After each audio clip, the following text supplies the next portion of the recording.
Good morning, everyone. Welcome to the Charity First Handicapping Challenge live from Santa Anita Racetrack. When I say live, I mean live, because today we're live on the show. We're going to have live fans. It's going to be a fantastic day. And yesterday we could feel the excitement. Today the excitement is going to be exponential. What a card. 12 races, and included in there 6 stakes and the Run Happy Santa Anita Derby, a grade 1 worth $750,000.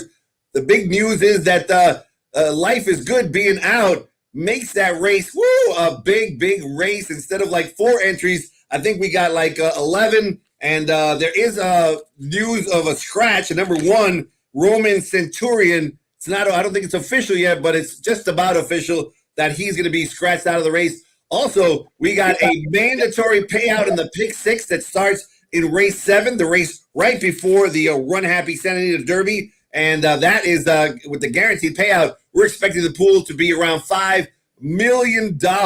Our guests today, I love them both. And let's start out with my man Gino Bacola. Chappie couldn't be here today. It's a busy day, so he's working stuff. Gino, he's just a fantastic. He's on a couple of shows. Co-host the Mike Abadir Show. And that's what G said. That's what G said. Is my other podcast. And then just you do a fabulous job. I followed you your days at TVG. You're just wonderful. Tell us about your shows and welcome to the show. Thank you so much. Co-host a couple podcasts. The one that I host myself is called That's What G Said. Every episode, there's tons of horse racing, but it's actually all sports, pop culture too. So whatever's going on, March Madness, we'll break down the brackets. Anything going on every week in football, we go over every game, point spreads, betting lines, betting totals, NBA segments each week. Who's hot, who's not. We go over everything in wrestling. We're recapping Marvel TV shows like The Falcon and the Winter Soldier, Star Wars stuff like Mandalorian. You name it, we've got it on That's What She Said. And I'm very excited to be playing against Toby. I've been listening and hearing Toby on morning radio shows, dishing stuff out on the weekend for years and years and years. So I'm excited, Toby. Best of luck. Let's no matter what, I hope we both make a little bit of money for some charity this weekend. Indeed. The charity we're playing for is Karma, and it's just a great organization that takes care of these magnificent equine athletes when they retire. And ever since I started playing the horses, you're always looking for, who's going to help me win, who's going to help me win. And when I found Toby Terrell, I tell you what, it was the most important thing in my handicapping. That yellow sheet was just stellar. I mean, all the others were just non-existent to me. By far the best sheet was Toby Terrell's sheet. I loved his best bet. That's all I want to know. What's Toby's best bet? I gotta know. And I'm so honored that he's on the show. To me, he's the world's greatest world's greatest clocker for sure. Wonderful handicapper. His family's been in the business for years. He's a publisher. He's a clocker. He's a handicapper. And I'm just honored to have him on the show. Toby, welcome to the show. It's great to be here, George and Gino. I've known you guys not for, years, but decades. And Gino, I'll never forget seeing your dad down at Del Mar right in front of Bullies, which is no longer with us. No, my dad always will put, I was going to say every morning when he would be listening, he'd get the TT right next to your horses. So when I would go through the form, I'd always know who the best bets for you were always, and make sure to add them onto my pick 4s and pick 5. So it's fun to be battling with you today. Well, we've got I'll tell you what, George, I tuned in last week to check this all out, and we got a tough act to follow right now. I don't think we can, honestly. We'll do our best. Steve Cawthon had a heck of a day. So interesting, and man, he crushed it. He turned his $300 mythical bankroll into $4,090. Man, it was pretty awesome. Toby, tell us where we can find your stuff, because there's a couple of places, right? Well, namely on CaseTheRace.com has been my internet home right on through ever since I got on the internet. It's owned by Dr. Knapp, who actually bred Big Brown. He's got one of the most magnificent farms in all of Kentucky called Monticule. Anybody who wants to just sightsee and take in just natural beauty, Monticule's on your list. But Case the Race is his creation. He thought he was going to take that website all the way with Big Brown. And, well, Big Brown didn't quite go all the way. I'm still trying to take it all the way for him. You do such a great job. I recommend everybody to go to casetherace.com, pick up Toby's material. It is one of the most valuable tools you'll have handicapping the races during the day. And what a day today. Toby, you were here yesterday. Today is going to be even more exciting. What did you feel, the sense of having fans back at the great race place? Well, it's the first thing I noticed. Well, number one, walking out of the racetrack after the workouts were over yesterday, I was delighted to see some long fixtures that have worked at Santa Anita for decades. And I just like, wow, I haven't seen you in a year. You know, It's been a that year. was how it started. I love the panoramic shot on the feed yesterday of seeing some people in the grandstand. It just hit home. And we follow up today with, I'll tell you, this morning, the buzz in the air out there was off the charts. There were so many people in the box seat area just amped up on the edge of their seat. And, you know, the beauty of this game, guys, is not only are we going to see some stars today, but we have the stars of tomorrow working out this morning concert tour for Bob Baffert, putting on quite the show. He'll be heading to Arkansas next week. And, you know, guys, everything's falling into place for me in my older age. Bob Baffert has now decided that his favorite place to clock all of his big horses now is literally right next to me. I'll tell you what, all I need to do is just listen. I don't even need to clock them. Yeah.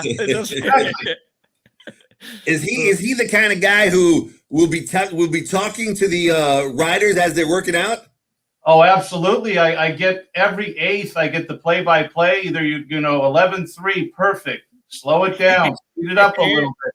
Don't get tense. He's telling the riders. Don't get tight. You know, let them run a little bit. Pick it up. No, it's great entertainment. And I'll tell you, it's informative as well too. I'm going to tell you a little story on these lines. And everybody, if you got your pen and paper out, write this down, because Bob Baffert has two-year-olds on the grounds right now. And they have been training for a few weeks, and he was next to me doing this play-by-play stuff. I'll tell you, these two horses come down the lane, and he says literally to my ears on the walkie-talkie, pick it up a little bit. And I'm telling you, the horse, I think, heard him without the walkie-talkie. He jumped through that bridle like you can't believe. I'm like, wow, I got chills right now just even thinking. I couldn't believe it. I mean, just magnificent, guys. But I'll tell you what it does is it signifies just one little element of how unbelievable and miraculous these thoroughbred equine athletes are. You never get to the bottom of just how magnificent of animals they truly are. And wait a second, bro. I got my pen out. What's the name of those horses, man? That was a trick. I want to make sure you were listening. Yeah.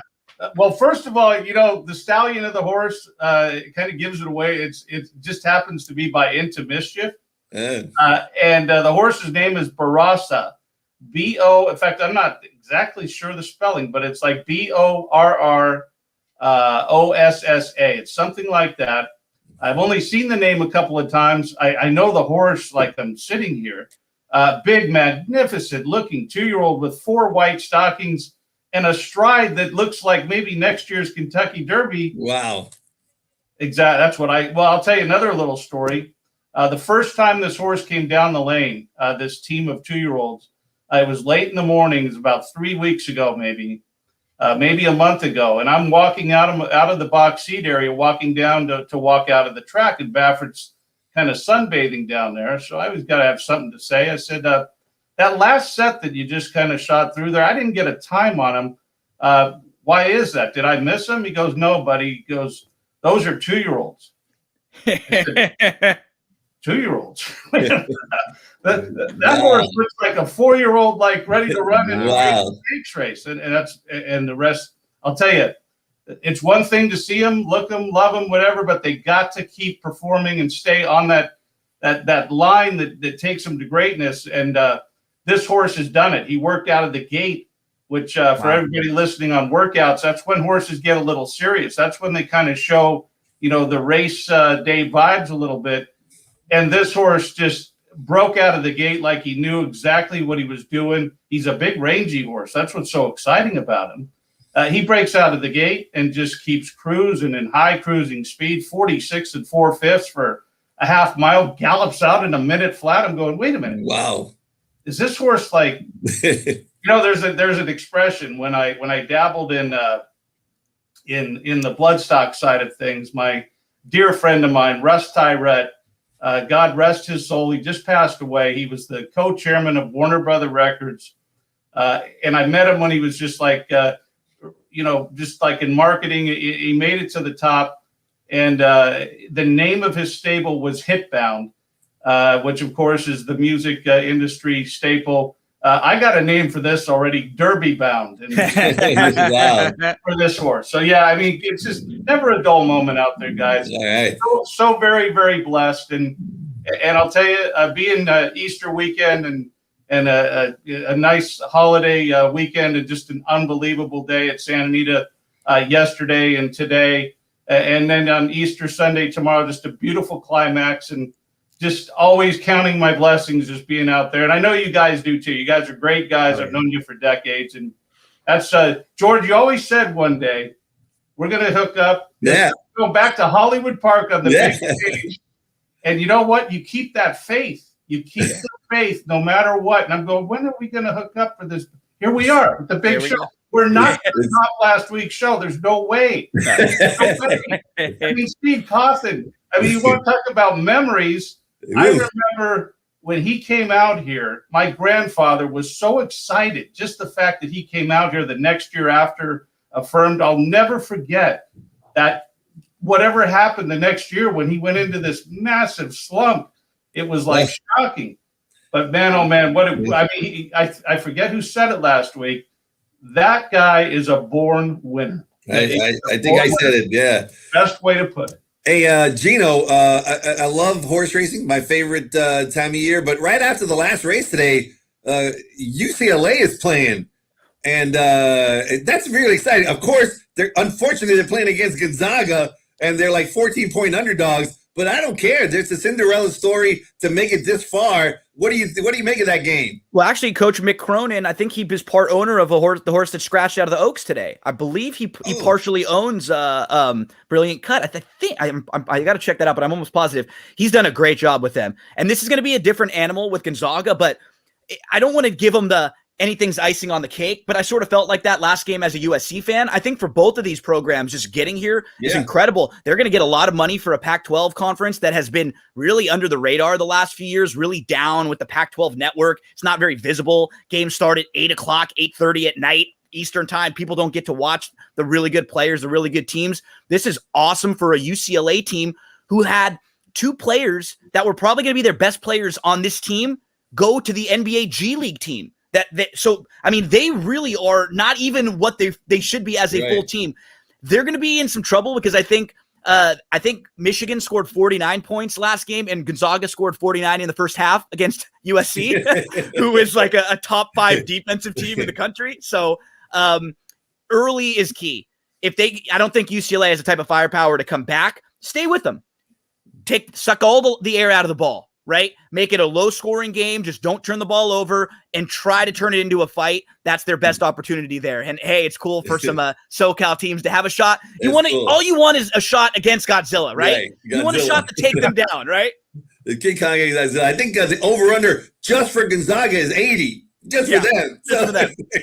Can you imagine 14 points to get to the Final Four? That's the line. I mean, to get to in the Final Four to get to the final game. That's the spread. They've only lost one. They've only had one game this year that they won by less than double digits. They won by 5. Every other game this year, Gonzaga has won by double digits. They're awesome. But today is an awesome day. As I said, 12 races, so exciting, plenty of value throughout the card. And we're going to see if our handicappers can bring some value for you. Whenever you watch this show, you get some great insight, and almost every one of our players has turned their $300 into some big profits, and hopefully we'll be able to do that as well today. All right, let's dive right into the picks. And Gino, since you're on top, I'm going to, on my screen, we're going to start with you. You got $100 to win on one horse. Where are you going and why? We're going to the Santa Anita Oaks. Honestly, I think both Miraz and Beautiful Gift are very nice, talented horses. I think there's one horse in this race who might be very, very special.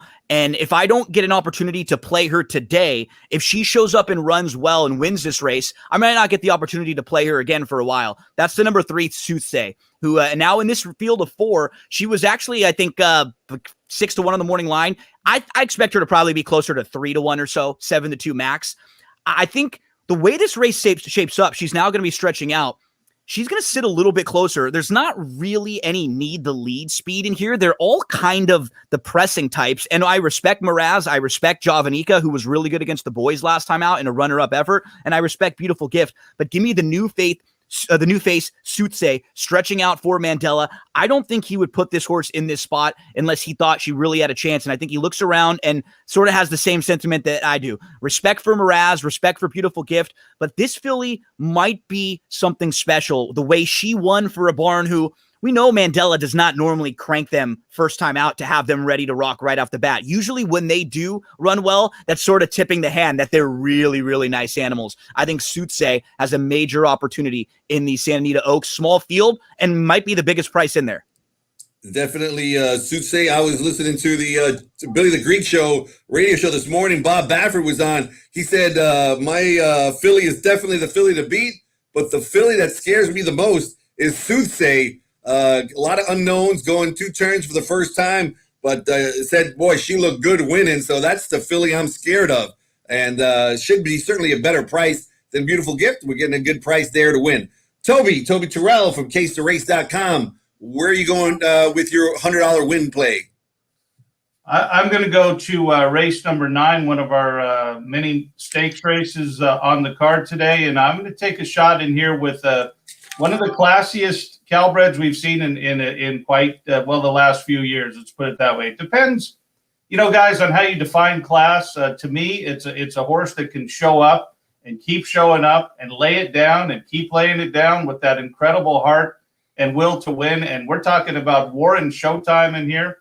One thing about this race, the pace looks like it might be hot. Yep. Even though Charmaine's Mia wasn't wire to wire, she might as well have been. I think she ran one of the fastest. I could not believe she held on after how fast she ran on the lead. If she gets company out there, you're going to have a wicked pace.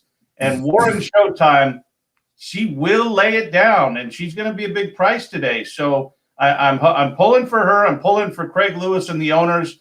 Anybody who's put the time and the effort into a breeding program like Ben and Sally Warren have, you got to wish them the best. And let's get her home at a big, big price. Really nice 8-1 on the morning line, and you might just get right around 8-1 because surely Charmaine's Mia is going to take a lot of money, but is going to have a lot of company. Yeah. Laura's Light certainly likes to go to the lead. Raimundo's Secret likes to go to the lead. You're right. There probably is going to be a hot pace. Charmaine's Mia, she beat the box last time. I mean, she jumped out of there and, didn't get the initial lead, but then after that, set some wicked fast fractions. And Warren Showtime closed into that. It's going to get even faster today. So love that play. Love the price. Love a Calbred having a big shot in a big race.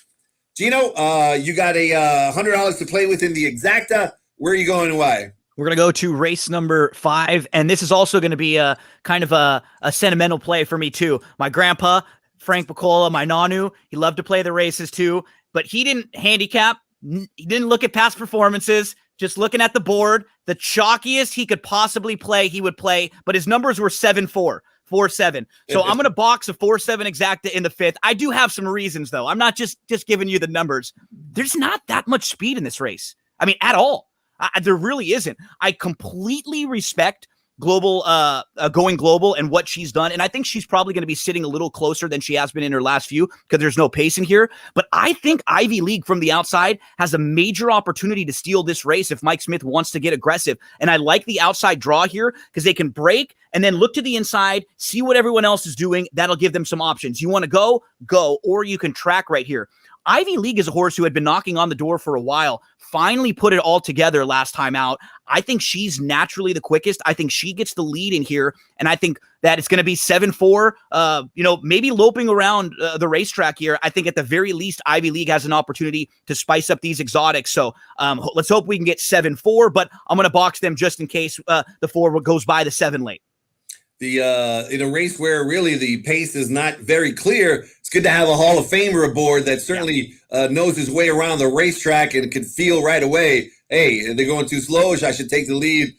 Can't hurt to have a Hall of Famer up there at a nice price of 6-1 in Providencia, grade 3, going a mile and an eighth. You got $100 exact to play with. Toby, where are we going? All right, race 11, you just mentioned Hall of Fame jockeys. Well, Johnny Velasquez is here with us today, guys. Yep. In fact, in a big way. He's got live mounts all day long, and he's riding for one of the best turf trainers out here, if not the best, and Richard Baltus. Well, Phil D'Amato, you talk about a heavyweight showdown. That might be it for who's the king of the turf. But Richard Baltus with Applecross signed for Johnny V. In a wide open, big, beautiful betting race. So I decided before coming on that I have to take one gigantic swing for the fence, just to try to get near our Steve Cawthon. And I'm going to do it here. Applecross on top, and I'm going to use him on top of 2 horses, I should say her, on top of 2 horses, number 3, Cassie Bell, and number 4, A New Piece. Both of those mares are coming into the race in great shape, so they will fire. You know what, Toby? I just saw 1 second ago, I think A New Piece got scratched. Okay, so that means... Yeah, I think I just saw it right now. Well, what that means is I'm going to have to come up with another exacta partner, and that will be... well, you know what? I'm going to take your strategy. I'm just going to box these 2. There you go. Yeah. That's what we'll do.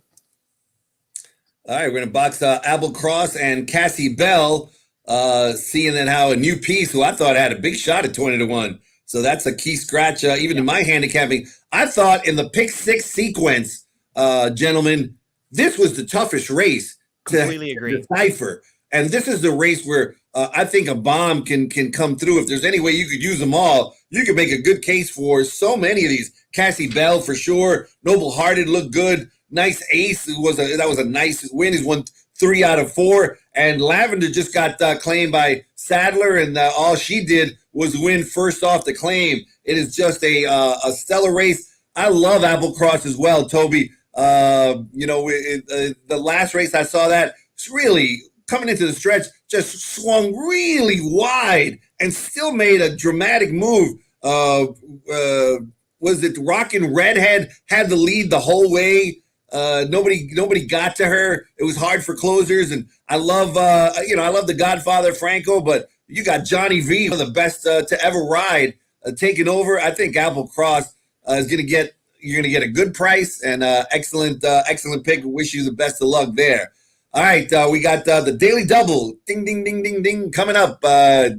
Gino, where are you going? We're going to the Santa Anita Derby, and right. I liked Roman Centurion a little bit because I thought he was going to get a nice trip from the rail, and because Roman Centurion scratched, I called a little bit of an audible last night when I was doing some of my handicapping. I was looking, the more and more I watched the race, I thought Dream Shake ran really well last time out in the Santa Anita Derby, in the San Felipe, and I think he's going to run a big one in here. I think now he's going to end up drawing the rail. He's going to end up saving all the ground down there, and maybe he sits 4th. I look at this race, Parnelli with the blinkers, he's going. Back Ring Luck is going to be forwardly placed in here. Medina Spirit is going to go. He hasn't been able to get the lead when he's been against Life is Good. I think they're going today. The Great One, I think he's going to go. He got floated out kind of wide when Medina Spirit and Johnny V were doing a little race riding last time out. So I expect there to be combinations of 3 or 4 horses on the front end in here.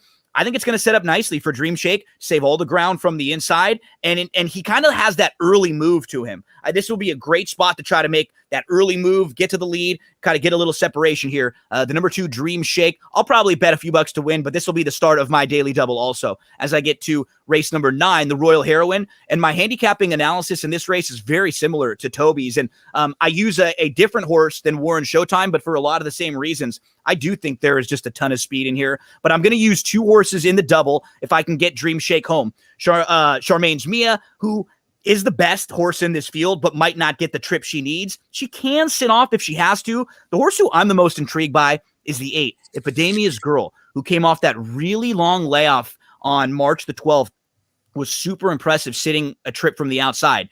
I think that's the kind of trip she can sit in here. And if she does, maybe she gets the jump on Warren Showtime and ride for the cost, some of the deeper closers in here. I'm hoping she sits 4th, maybe behind those 3 horses that we talked about. She moves early to the lead. She's a nice price. She's going to be making her second start for Boltis. She's going to be making her second start off of a really, really long layoff. And I know Pratt goes to Charmaine's Mia. That doesn't bother me. Of course, I think he's going to go there to ride for D'Amato off of a horse that he's run well with. You get a very underrated turf jockey in Jose Valdivia Jr. jumping aboard who's really patient. So I think the patience of Valdivia on this horse will really fit well. Let me sit 4th or 5th with Epidemia's Girl, and let's get that double home. Both of those ran a 4 on the thoroughgraph sheets last race. They both come in with the best last race thoroughgraph number. And on xbtv.com, you can see the workouts for free. It's really an indispensable tool in your handicapping toolbox. And Charmaine's Mia on the 28th worked again with On Mars, and it wasn't even close. I mean, she blew away On Mars that day, and I think On Mars runs tomorrow. So that's an excellent, good pick. Before we get to your daily double, Toby, I want to get your thoughts because you didn't actually. One of the picks is not the Derby, but I'd love to get your thoughts on today's Run Happy Santa Anita Derby. Well, I agree with Gino actually 100%. I'm not sold or convinced on what the trip is going to be. I love the way he outlined that. I hope that's the way it works.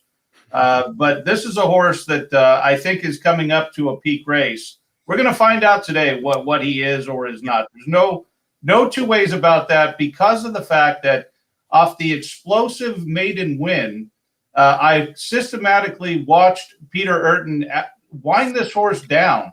He was not cranked up for his last race. He's cranked up now. In fact, another little story, guys, of what I just try to watch out of the corner of my eye every morning. This horse came out onto the track for a gallop, and he was finishing up his gallop, and the rider decided he was going to play with this horse a little bit, yanked the rein. This horse reared APNDS and almost threw the rider right off. I'm like, so he's full of himself. He's ready. Yeah. He's ready. So we'll find out today. A lot of questions will be answered on all of these 3-year-olds. This is the perfect pinnacle to see who rises to the top going into the big dance. Well, more than here, right? At Aqueduct and at Keeneland too. Today is like the biggest of all of the days because we're gonna by the end of today, things are gonna take shape. It's really only gonna be Arkansas left, after like major preps after this one. So, all right, you got a daily double, Toby. Where are you going? Yeah, we go to race number 5 to kick it off with Jeff Mullins. Speaking of guys who can train on the turf, Jeff Mullins through the years has proven that. This, I believe, is the top horse in his barn. That's Quattrorole. His go-to jockey, Tyler Bays, in the saddle. Very professional horse to watch train and just does everything right. Will be very tactical and in the right spot, hopefully for the winning move. And then race 6, the Oaks, the number 1 horse, Miraz, I believe comes out this afternoon with a giant performance. Big leggy, beautifully bred filly, and she is blossoming by the week here for Michael McCarthy. He doesn't want to be called Whitey, so hopefully he doesn't watch that. Well, don't tell anybody. Anyway, all that aside, 2-1. 2-1. Ice cold daily double. All right, in case there is a tie, we're going to go to race number 10. The tiebreaker was won earlier today by Gino. In case you guys end in a tie, who are you picking in the tiebreaker in race 10? All your charge has to do is finish in front of the other player's charge. I think the 9, Pray for My Owner, is going to be really tough to catch from the outside. It looks like the speed of the field the quickest in here. I like the outside draw. Tyler Bay's aboard. Second start off the short break should be a little more fit. So give me the 9 trying to steal the race in race number 10. All right, Pray for My Owner's taken. Who are you going with, Toby? That's my horse too. I knew it. I knew it. Yeah. I don't think it's almost impossible to have a tie, isn't it? With the way we've gone. Well, it's only if we both go 0. Yeah, if you both go 0. Oh, well, that's not yeah. possible. Okay. Yeah. Well, Yeah. we gotta go again, and we gotta go another race then. I got the same horse. I don't mind. We can go a different race. That's fine. Well, I mean, I've got Pray for My Owner too, so yeah, so that won't break any ties. Yeah, I can go. We can go in a different tie-breaking race. That's fine by me. Are you sure? Yeah, I don't mind. That's all right, cool. Let's go to race 12 then. Race 12. Okay, go ahead. You can pick first this one, Toby. I'll make sure we don't have the same. Well, I've got the Chosen Vron in here for Eric Kruljak. This is a horse that ran a nice race against Concert Tour, who you're going to hear from next week for Baffert, and got a lights-out half mile coming into the race. Big money Mike Smith in the saddle. And the Chosen Vron, I think I cheated a little bit there. Well, maybe not. You got somebody. No, we're cool. Yeah. I actually like the 9 Cargo, who the key for me is the turn back in this particular spot, because Cargo, who's been on the grass both times, I have no concern really with him getting the dirt, but I love the fact that he's been longer going 6.5. I think if a horse like the Chosen Vron gets beat, it's probably because he ended up getting caught up in a pace battle with horses like Let's Get Lucky, horses towards the outside of him, like Good With People, Big Flame, who are quick. So I think if Toby's horse gets beat, it's going to be because the race sets up for someone off the pace. Let's go with the number 9 Cargo trying the dirt. All right. That was a great show. Thank you both. We're running out of time, so I got to wrap it up pretty quickly. One of you will move on to the next round. Great show by both of you. Toby Terrell, go to casetherace.com. It is a fantastic. Gino got a couple of shows. That's the Twitter handle right there. If you follow me, it's me, Gino B. You'll get all the good information there. All right. Fantastic. Thank you, gentlemen.